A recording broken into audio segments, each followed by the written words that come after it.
Mesdames, Messieurs, bonjour et bienvenue sur la fréquence panafricaine, la 96.3 FM. Commençons au Cameroun, nouvelle charge contre les accusés de l'assassinat du journaliste Martinez Zogo. Le procès de l'assassinat du journaliste Martinez Zogo a pris un nouveau tournant le lundi 11 novembre 2024. Le tribunal militaire de Yaoundé, la capitale, a rejeté les exceptions de la défense, notamment sur des vices de procédure, et a requalifié certaines charges. Jean-Pierre Amogo Belinga et Léopold Maxime Ekoeko sont désormais poursuivis pour complicité de torture, tandis que Justin Danoué fait face à des accusations de complicité de torture, séquestration et assassinat. Le procès, lui, reprendra le 2 décembre 2024 pour l'examen des faits. Au Niger, voisin, ratification d'un accord de 43 millions de dollars avec le Fonds monétaire international. Niamey a obtenu 43 millions de dollars du FMI pour soutenir son économie en croissance. Dans les détails, saluant un taux de croissance prévu à 8,8% en 2024, le Fonds monétaire international a signé le 11 novembre 2024 un accord avec le Niger pour un décaissement divisé en deux volets, soit 17 millions pour stabiliser les finances publiques et 26 millions de dollars pour relever les défis climatiques. Malgré ce soutien, le FMI reste vigilant sur les tensions sécuritaires et la transparence budgétaire, tout en notant des progrès en matière de lutte contre la corruption. Du côté de la Côte d'Ivoire, rencontre entre Gbagbo et un ambassadeur de France. À Abidjan, l'ancien chef de l'État, Laurent Gbagbo, a rencontré l'ambassadeur de France, Jean-Christophe Béliard, le 10 novembre 2024, marquant ainsi un rapprochement après la rupture des relations lors de la crise de 2010-2011. L'échange, qui a duré près de 2 heures, a vu les deux hommes tabler autour des sujets tels que la situation économique, le Sahel et la présidentielle de 2025.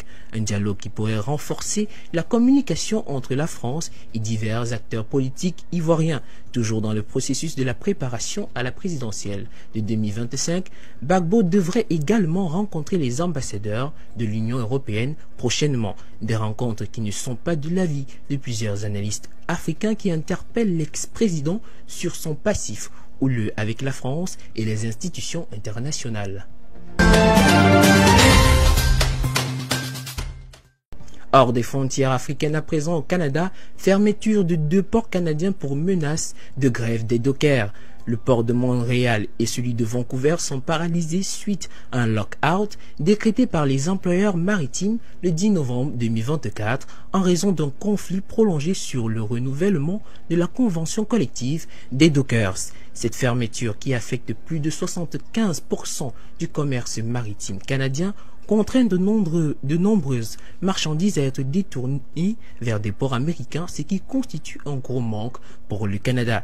Dès lors, les entreprises manufacturières, inquiètes pour leur chaîne d'approvisionnement, appellent le gouvernement canadien à intervenir pour résoudre le conflit.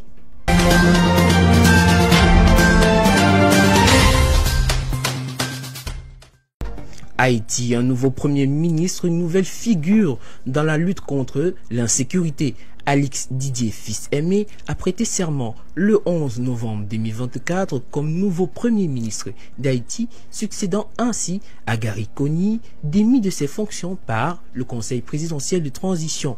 Dans son discours d'investiture, il s'est engagé à restaurer la sécurité et la cohésion politique en Haïti, soulignant la nécessité de répondre aux besoins de la population. Cependant, sa nomination est controversée, notamment par son prédécesseur, qui conteste l'autorité du Conseil pour le révoquer. La situation sécuritaire reste préoccupante, avec la capitale Port-au-Prince partiellement contrôlée par des gangs.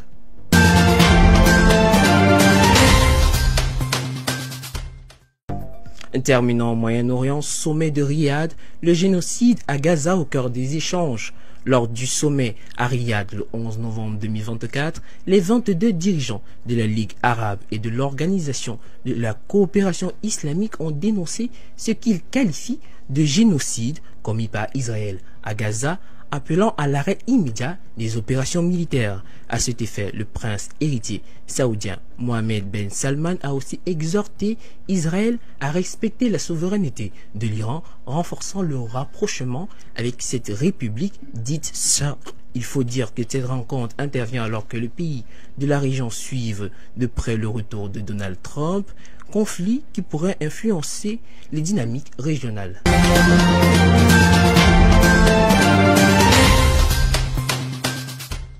Et c'est ainsi que prend fin cette première tranche de l'information sur For You Radio. Tout de suite, la matinale For You Matin.